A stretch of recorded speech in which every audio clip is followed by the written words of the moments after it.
पाण्यात आता पहुडावे मंदिरी हो। क्षमाशयन सुंदर ही शोभा सुमन सेज त्यावरी हो। क्षमाशयन सुंदर ही शोभा सुमन सेज त्यावरी हो।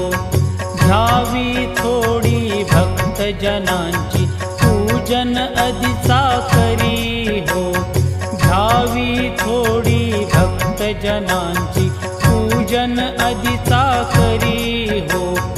ओवाळी तो पंच प्राण ज्योती सुमती करी हो। ओवाळी तो पंच प्राण ज्योती सुमती करी हो। सेवा किंकर भक्त प्रीती अत्तर परिमळ